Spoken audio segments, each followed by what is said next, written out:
The black SUV screeched to a halt. Three masked men dragged Victoria Montgomery from the back seat, pressing a gun to her temple. 12 million or she dies, one growled. Nobody noticed the janitor nearby. Nobody ever did. Until his mop clattered to the floor, and in 3 fluid movements, the kidnappers lay unconscious. Victoria stared at this nobody who moved like a predator. When a forgotten hero saves a powerful CEO, 2 broken souls discover that true strength lies in vulnerability, not power. This is their story. Ethan Riley was a man deliberately designed to be overlooked. Broad-shouldered, with calloused hands and tired eyes that missed nothing, he wore his faded janitor's uniform like camouflage. At 38, the lines around his eyes spoke of burdens heavier than the cleaning supplies he pushed through Montgomery Tech's gleaming hallways. Each night, he checked the locks twice, scanned the street before entering their apartment, habits from another life. 8 years in Delta Force had left him with nightmares he carefully hid from Sophie, his 7-year-old daughter. After losing his wife Rebecca to cancer 3 years ago, he had abandoned his military career for the invisibility of minimum wage work, his sole focus creating stability for Sophie, even if it meant being overlooked by everyone else. Victoria Montgomery existed in stark contrast. At 35, she commanded Montgomery Tech Innovations with impeccable precision, her copper hair always perfectly arranged, designer suits armor against a world she kept at calculated distance. Orphaned at 12, she had built her cybersecurity empire through relentless determination and brilliant strategy. Behind closed doors, she worked 18-hour days, her penthouse apartment pristinely empty of personal touches. The business press called her the Ice Queen of Silicon Valley. At night, she stared at the city lights below, feeling nothing but the hollow victory of success without connection. The kidnapping attempt was merely the latest thread in a life where trust equaled vulnerability, and vulnerability equaled weakness. Friday evening at Montgomery Tech headquarters, Victoria worked late, reviewing acquisition documents when her security chief, Marcus, interrupted. "We've received another threat, Ms. Montgomery." More specific this time. She dismissed it with a wave. "Increase security if you must, but I'm not canceling the Singapore meeting." Her voice carried the certainty of someone who had never been proven wrong. The office emptied as night fell, leaving Victoria alone with spreadsheets and strategy documents. Her assistant had left dinner untouched, as usual. Outside her window, the city sparkled, oblivious to the woman who helped shape its technological landscape. She checked her watch. Nearly midnight. Time to head home to an empty penthouse. The executive parking garage was deserted except for her driver, waiting patiently by the black sedan. Victoria's heels echoed against concrete as she approached, mind already on tomorrow's meetings. She barely noticed when the lights flickered overhead, dismissing it as routine maintenance. "Good evening, Ms. Montgomery," her driver said, opening the rear door. As Victoria slid into the back seat, she registered something wrong, a scent that shouldn't be there. Before she could react, a cloth pressed against her face. She struggled, fingernails scraping leather, but darkness quickly claimed her consciousness. She awakened disoriented, still in the garage but now surrounded by 3 masked figures. Her driver stood outside the vehicle, phone to his ear, face pale with terror. "Your company has 10 hours to transfer 12 million to this account," the leader told her driver through the car's window. "Or your boss won't survive the night." Victoria's mind cleared rapidly, assessing the situation with the same analytical precision she applied to business decisions. 3 men. Armed, professional, not common criminals. They knew her schedule, had neutralized her security. Her chances of survival diminishing by the second. Ethan, mopping nearby, recognized the tactical positioning of the kidnappers immediately. Military training, possibly private contractors. His mind calculated angles, distances, threat levels, an automatic assessment honed through years of covert operations. Sophie's face flashed in his mind. He had promised her pancakes tomorrow. Getting involved meant exposure, questions, his carefully constructed anonymity shattered. For 3 years he had worked to become invisible, to bury Captain Ethan Riley beneath the janitor's uniform. His daughter needed stability, not a father who attracted danger. Yet something in Victoria Montgomery's composed face, even with a gun to her head, sparked recognition. The same steel he'd once seen in teammates who refused to break under pressure. The leader grew agitated, pressing the gun harder against Victoria's temple. Perhaps we need to show them we're serious. Decision made, Ethan flicked the lights with the maintenance panel, creating momentary darkness. He moved with precision, a sweeping kick, an elbow strike, a wrist lock. The first kidnapper dropped unconscious, the sound of his fall masked by confusion. The second reached for his weapon, but found his arm twisted behind his back, tendons straining near breaking point. The third, the leader, spun to fire, but Ethan was already there, disarming him with a technique taught only to elite operatives. Victoria watched, stunned, as the janitor she'd passed 100 times without noticing subdued 3 armed men in seconds. His movements weren't frantic. They were methodical, almost elegant, professional.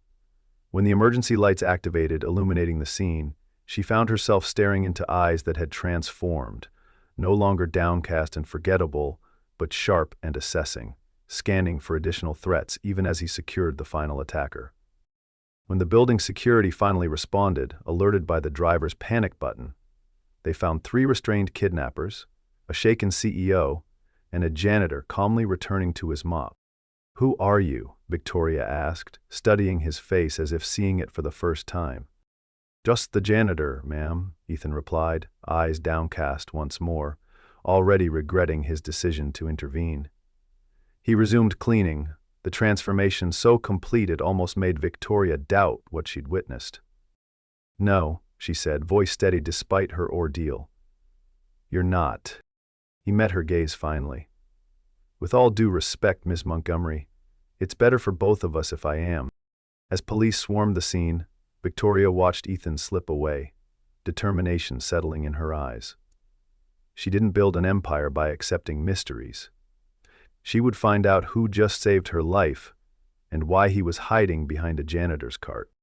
The next morning, Victoria sat in her office, security footage playing on her screen.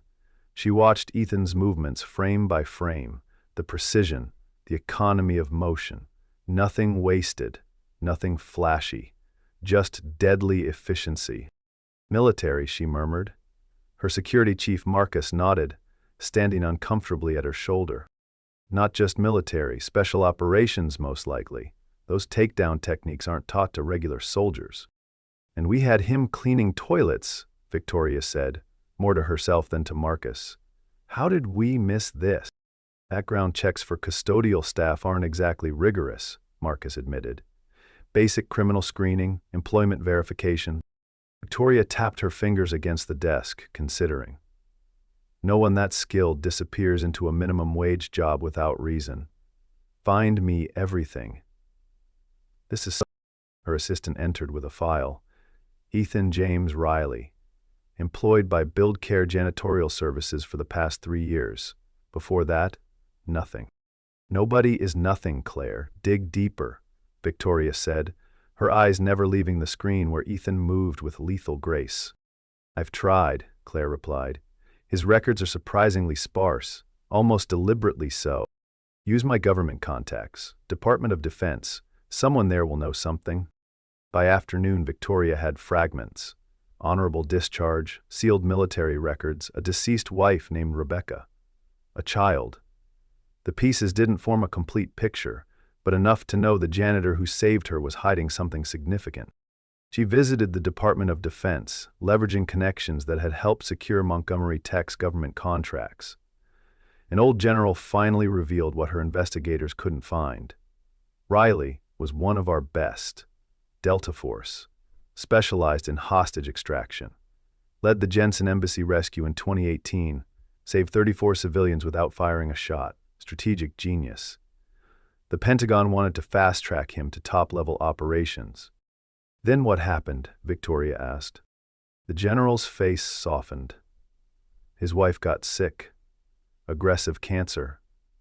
He requested transfer to stateside duty to be with her. After she died, he resigned his commission. Disappeared completely. Some thought he might go private sector. Security firms would pay millions for his expertise. But he just vanished. "Until he turned up as a janitor in my building," Victoria mused. A man with his training could have any security job in the country. If he's cleaning floors, Ms. Montgomery, he has his reasons.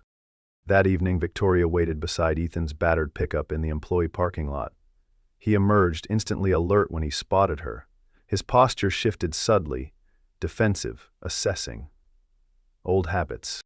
He's Montgomery.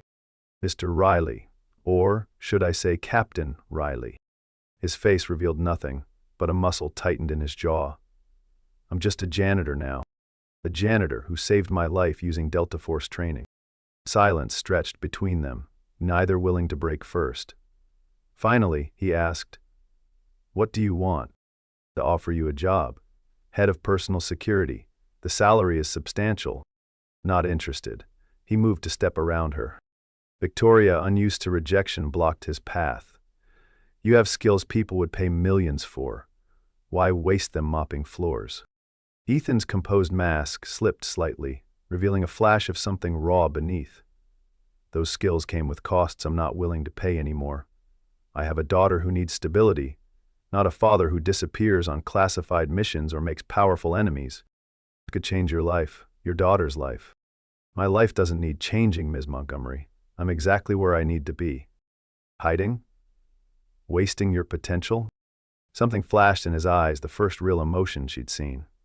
"There's nothing wasted about keeping my promises to my daughter. Now, if you'll excuse me, Sophie's waiting." Victoria watched him drive away, both irritated and intrigued by his refusal. In her world, everyone had a price. Ambitious executives, politicians, rivals, all eventually yielded to the right incentive. What would it take to change Ethan Riley's mind? The next day, she received a security assessment on her desk. Unauthorized, detailed, highlighting 12 critical vulnerabilities in her company's protection protocols. From building access points to executive travel patterns, each weakness was meticulously documented with suggested countermeasures. The unsigned note simply read, "Fix these. Consider it my professional courtesy." Victoria studied the assessment, recognizing its brilliance. This wasn't just experience. This was genius-level strategic thinking. She made a call. "Find me everything about Ethan Riley's daughter, school, schedule, everything." Her assistant hesitated. "Are you sure that's—" "I don't pay you to question me, Claire." Later, reviewing the information, Victoria learned Sophie attended Westbrook Elementary. Recent teacher notes mentioned the girl's struggles with a science project, a solar system model giving her particular difficulty. Victoria smiled slightly. She now had her approach, not through the father's ambition, but through his daughter's needs. She also discovered they lived in Oak Ridge Apartments, a complex scheduled for demolition to make way for luxury condos. The development company, Montgomery Holdings, her separate real estate venture. Victoria stared at this information, an unfamiliar feeling stirring. These people weren't abstract obstacles. This child would lose her home because of a decision Victoria had signed off on without a second thought. Her usual ruthless pragmatism seemed suddenly hollow. For the first time in years, Victoria Montgomery felt something crack in her carefully constructed armor. Saturday morning, Sophie Riley sat on their apartment's small balcony, struggling with her science project, a solar system model that kept collapsing. Ethan tried to help, but engineering was never his strength. His expertise lay in assessing threats, not balancing plastic planets. "Why won't Jupiter stay put?" Sophie asked, frustration evident as the large plastic sphere tumbled from its wire again.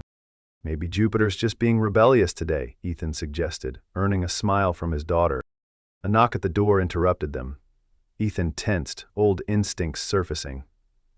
Through the peephole, Victoria Montgomery, dressed casually in jeans and a simple blouse, almost unrecognizable from her corporate persona.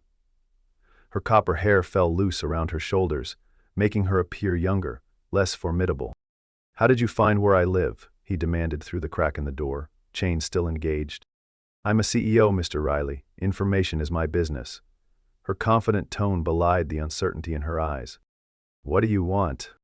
Victoria shifted uncomfortably. "I heard your daughter is working on a science project. I have an engineering background." Ethan stared, suspicious. Before he could respond, Sophie appeared beside him, curiosity overcoming shyness. "Is she here to help with my planets?" Sophie asked, peering around her father. "Mine keep falling off." Victoria knelt to Sophie's level, surprising Ethan with the graceful movement. "I built a similar project when I was your age. If your dad agrees, I could show you some tricks." Something in her voice, a genuine warmth absent in their previous interaction, made Ethan hesitate. Sophie looked up with hopeful eyes, her expression an echo of Rebecca's when she wanted something. "Fine," he relented, "but I'm watching you." The cramped apartment startled Victoria, though she hid her reaction well. Water stains marred the ceiling, mismatched furniture crowded the small living space, but also bookshelves overflowing with children's literature, arranged by reading level. A wall covered with Sophie's artwork, each piece carefully framed in colorful construction paper. A photo of Ethan, Sophie, and a smiling woman with Sophie's eyes, Rebecca, Victoria presumed, displayed prominently, despite its worn frame. For 3 hours, Victoria helped Sophie construct her solar system. She explained gravitational fields in terms the child understood. Her usual corporate precision transformed into patient guidance. Sophie absorbed everything, asking insightful questions that made Victoria smile genuinely. "You need to calculate the weight distribution," Victoria explained, helping Sophie adjust the wire hanger structure. "Think of it like a balance scale. If Jupiter is heavier on this side, what do we need on the opposite side?" "Saturn and its rings," Sophie exclaimed, understanding dawning. Ethan observed silently, making lunch. He noticed Victoria's eyes lingering on their modest meal preparations, the careful rationing that came with tight budgets. He recognized her awareness, not pity, but genuine observation. She was cataloging details, understanding their life through its small signals. "Why do you live in a big building all alone?" Sophie asked suddenly, the question emerging with a child's innocent directness. Victoria froze. "How do you know I live alone?" "Dad says people's eyes tell stories. Yours look like my dad's did after Mom went to heaven." Ethan intervened. "Sophie, that's personal." But Victoria answered softly, "I work a lot. It doesn't leave time for much else." "That sounds lonely," Sophie said with a child's brutal honesty. "Sophie," Ethan warned, but Victoria shook her head. "It's all right." To Sophie she added, "Sometimes it is lonely, but I have my company. It's like a different kind of family." "Do they make you birthday cakes?" Sophie pressed. "Not exactly." "Then it's not really like family," Sophie concluded with absolute certainty. Later, as Victoria prepared to leave, the completed solar system spinning perfectly balanced in the afternoon light, Ethan walked her to her car. A modest sedan, not the luxury vehicle he expected. "You didn't have to do this," he said, gesturing back toward the apartment. "I wanted to." Victoria paused. "Your daughter is remarkable." "She is." "You know this building is scheduled for demolition."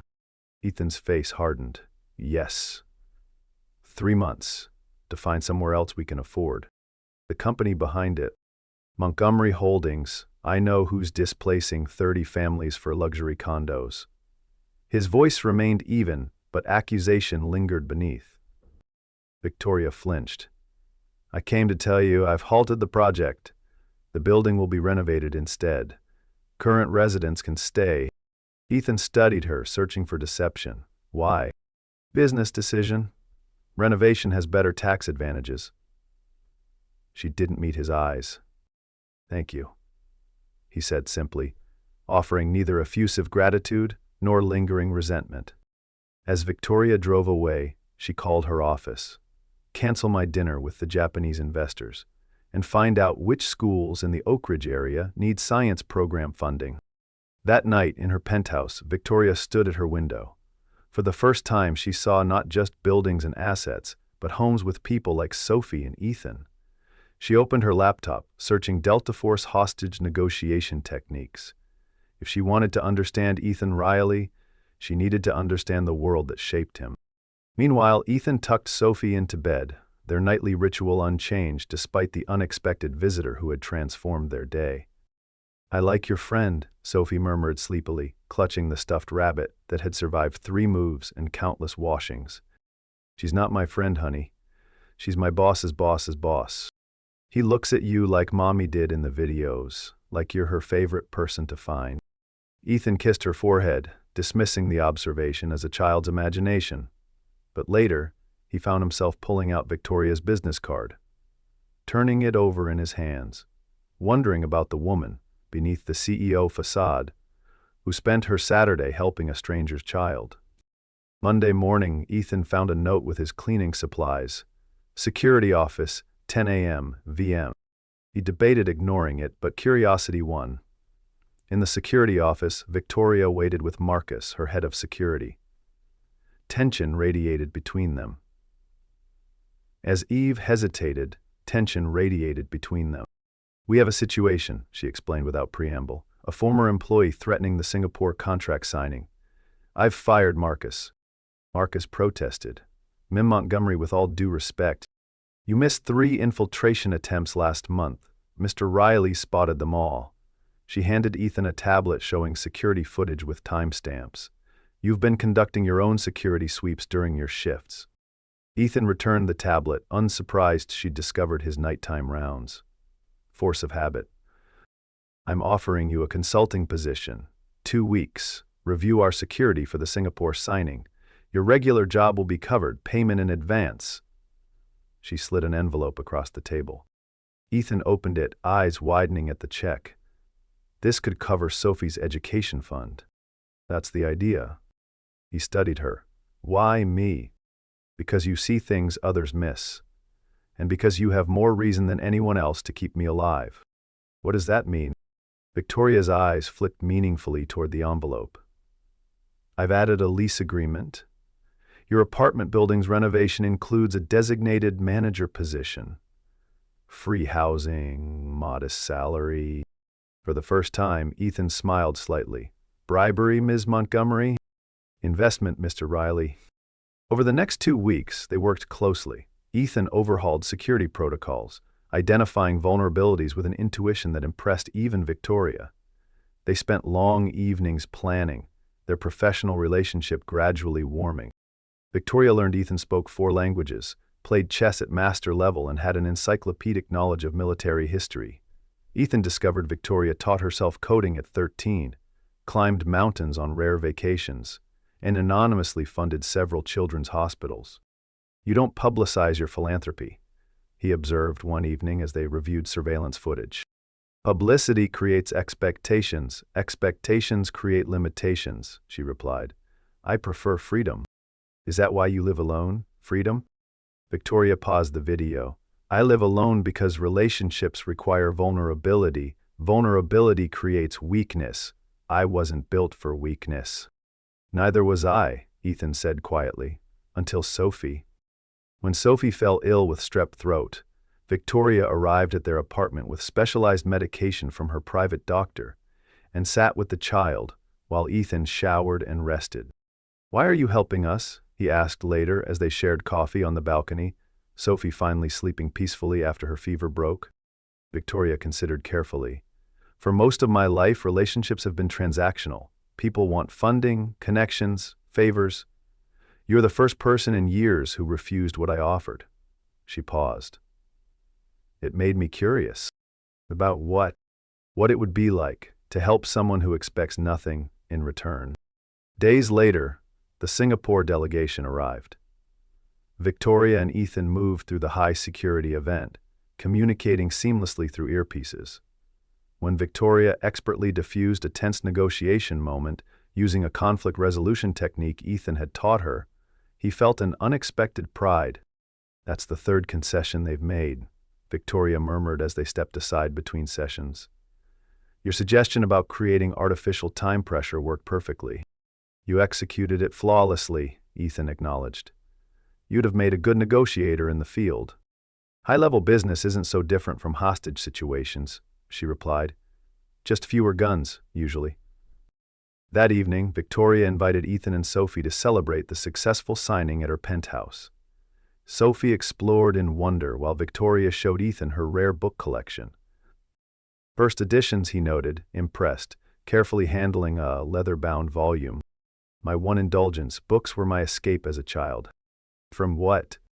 Victoria's fingers traced the spine of a nearby book. foster homes, group facilities. After my parents died, I became a ward of the state. Books provided consistency when everything else changed. Ethan's hand brushed hers, reaching for the same volume. Neither pulled away immediately. The moment stretched between them, waited with unspoken understanding. The connection broke when Sophie called from the kitchen.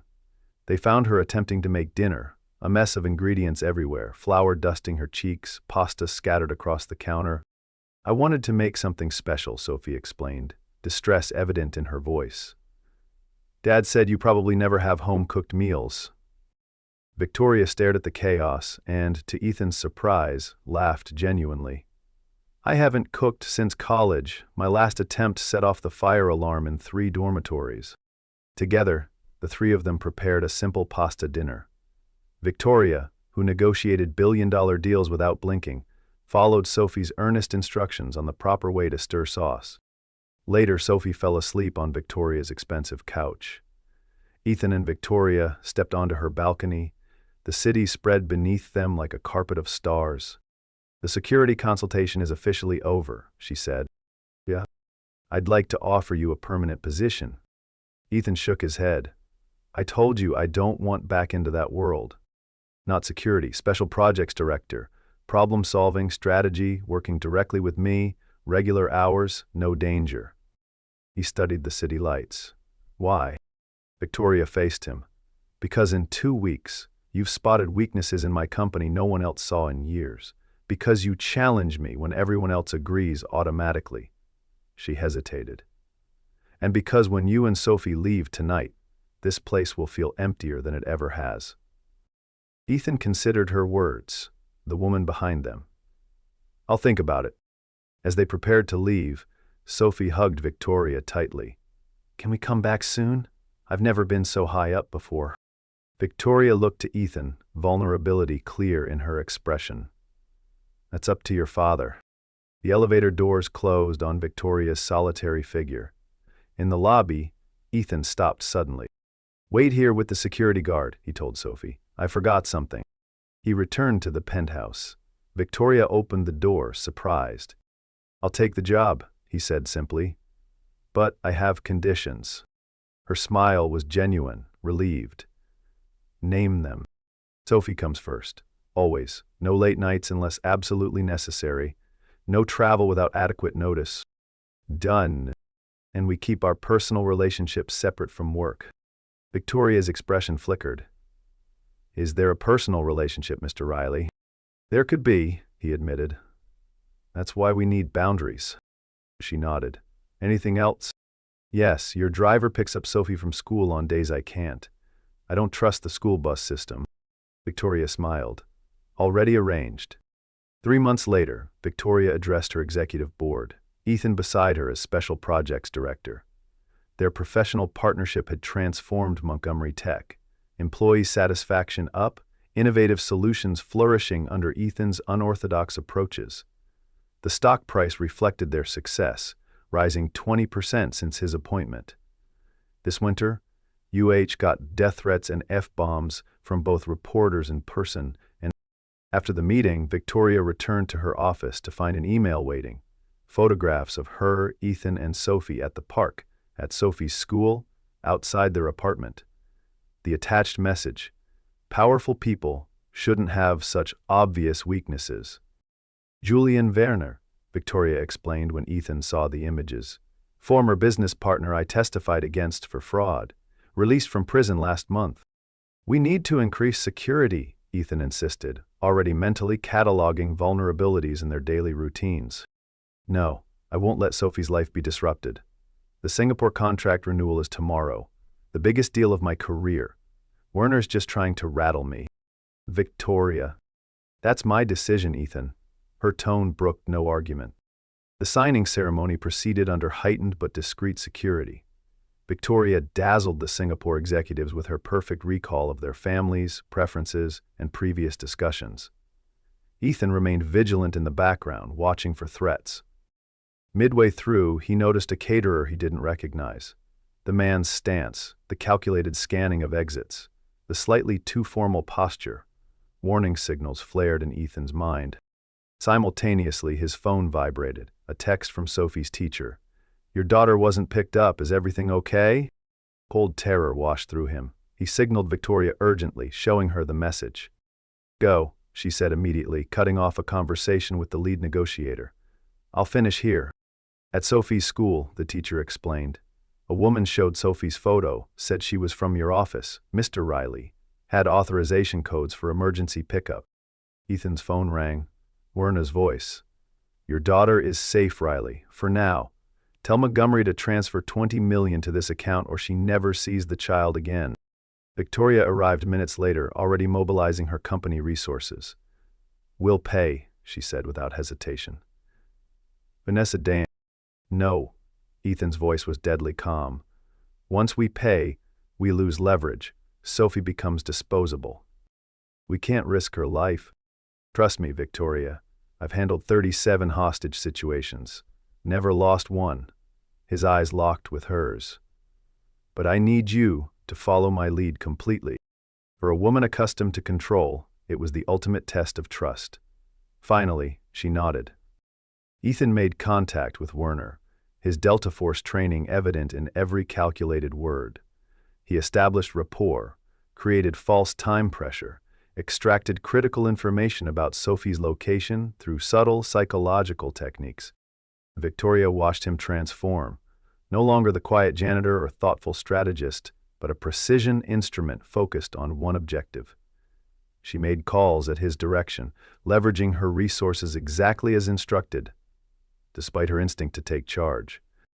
When Ethan identified an abandoned warehouse as the likely location, Victoria insisted on accompanying him despite his objections. "She's your daughter," Victoria said fiercely, "but she matters to me too." At the warehouse, Ethan outlined a distraction strategy. Victoria overrode him. "I'm going in as the primary target. Werner wants me, not Sophie." "Absolutely not. This isn't a discussion. You taught me leaders make hard decisions." Her voice softened. "Let me do this, Ethan. For Sophie. For you." Before he could respond, Victoria stepped into the open, calling Werner's name. As predicted, Werner emerged, gun trained on her. "The mighty Victoria Montgomery?" he sneered. "Come to save some janitor's brat?" Victoria stood her ground. "I transferred $10 million. You'll get the rest when Sophie's safe." Werner laughed. "You're not in control anymore, Victoria." "Neither are you," she replied calmly. "The building is surrounded, but I'm offering you a way out. The money, a private jet, disappearance protocols my company developed for high-risk witnesses." While Victoria kept Werner engaged, using negotiation techniques Ethan taught her, Ethan slipped through the shadows, locating Sophie in a back office with one guard. "Dad?" she whispered when he appeared at the door. "True," he cautioned, dispatching the guard with silent efficiency. "Victoria's here too. We're going home." The confrontation escalated when Werner realized Victoria's transfer contained a tracking protocol. He raised his weapon, but Victoria didn't flinch. "You won't shoot me," she said with absolute certainty. "Why not?" Werner snarled. "Because I'm not what you really want. Revenge doesn't pay your debts." As Werner hesitated, Ethan secured Sophie safely outside. He signaled Victoria through their earpiece, package secured. Victoria's posture changed subtly. "It's over, Julian." Order lunged for her, but Victoria sidestepped with precision Ethan taught her, using Werner's momentum against him. As Werner stumbled, security forces stormed in.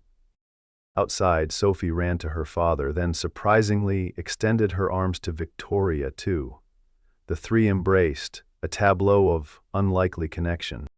Later, after Sophie slept safely at home, Victoria faced Ethan in their living room. "You risked everything," he said quietly. "Why?" Victoria's composure finally broke. "Because for the first time in my life, something matters more than success or control." Her voice wavered. "You and Sophie, you've become my family.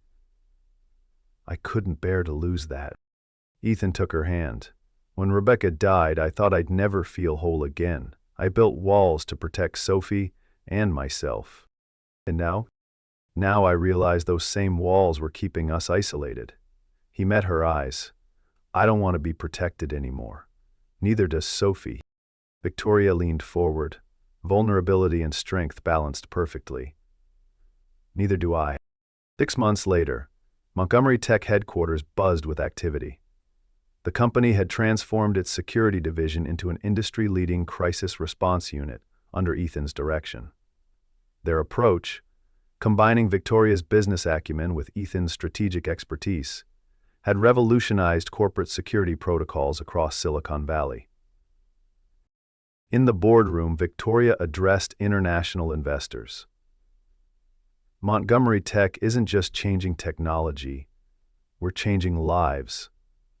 She gestured to the presentation screen, showing the company's new foundation, the Second Chance Initiative, providing career retraining for veterans and single parents. The program had already placed 50 former military personnel in cybersecurity positions, leveraging skills that might otherwise have gone unutilized.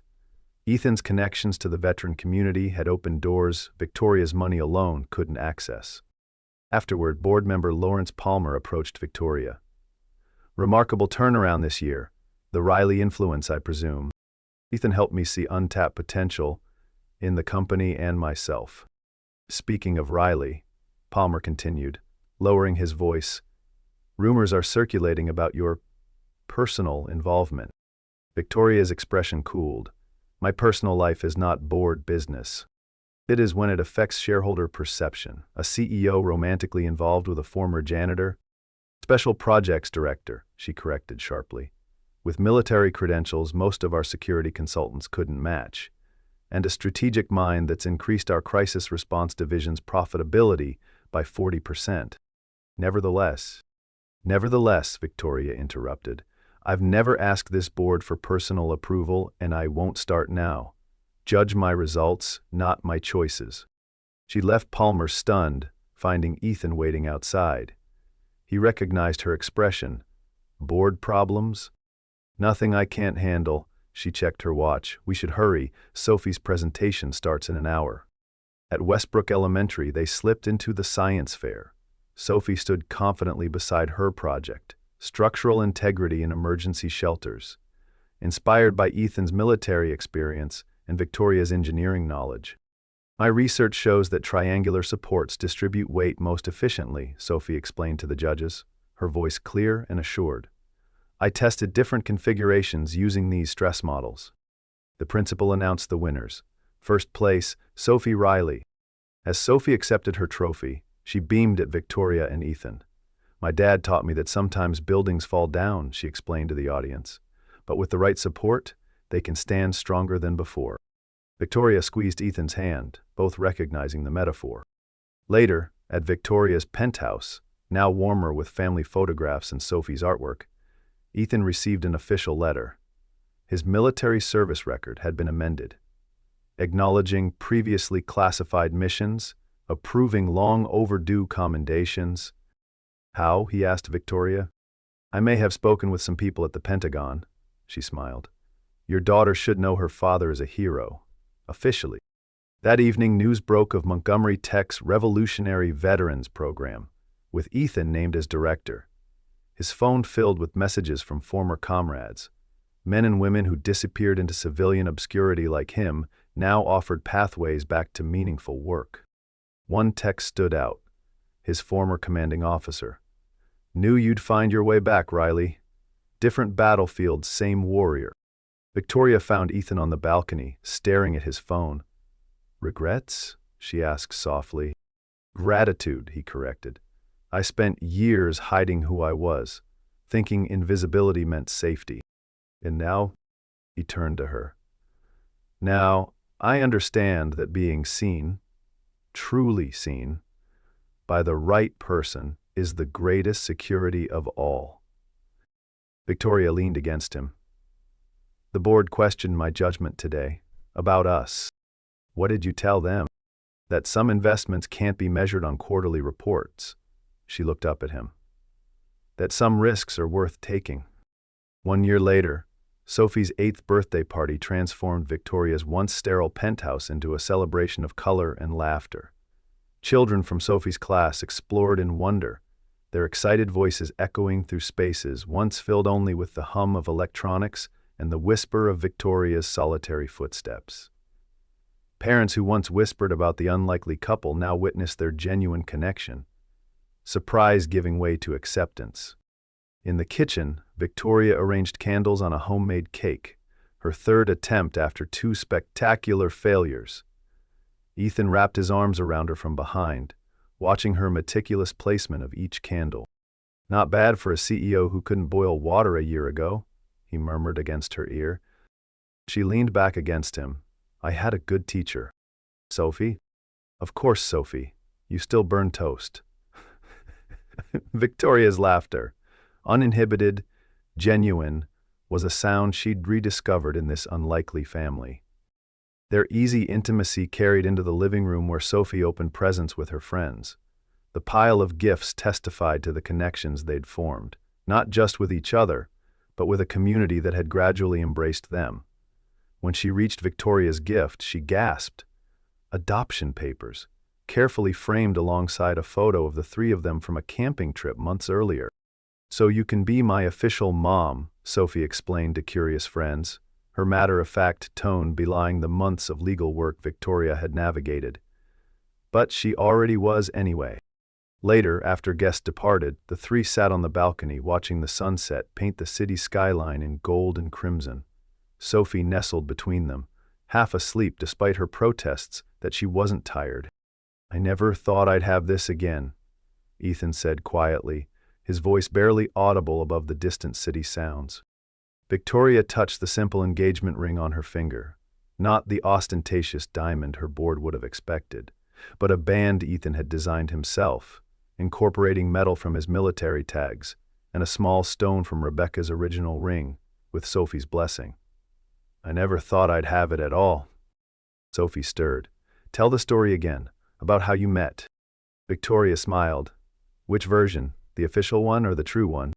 "The true one, where Dad was a superhero in disguise." Ethan chuckled. "I wasn't a superhero, honey.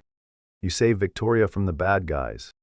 And then," Victoria continued, "your dad and you saved me from something much worse." Sophie yawned. "What?" "Believing that success meant being alone, that power meant not needing anyone." Victoria brushed Sophie's hair gently. "You taught me that real strength comes from connection, not isolation." As Sophie drifted to sleep, Victoria and Ethan shared a look of profound understanding. They'd both been transformed. He from the invisible man to someone who stood proudly in his truth. She from the untouchable CEO to someone who embraced vulnerability as courage. In the fading light, their makeshift family represented something neither could have imagined a year earlier. A second chance neither believed they deserved. The path hadn't been smooth. Merging their worlds had challenged them both. Ethan sometimes still woke from nightmares of his military past. Victoria occasionally retreated behind emotional walls when stress mounted. But they'd learned to navigate these moments together, stronger for their shared understanding. "Happy birthday, sweetheart," Ethan whispered to his sleeping daughter. Victoria took his hand, completing their circle. "Happy new beginning to us all." Below them, the city continued its relentless pace. But here, in this moment, 3 once broken lives had found wholeness together, proving that sometimes being saved is just the beginning of the story.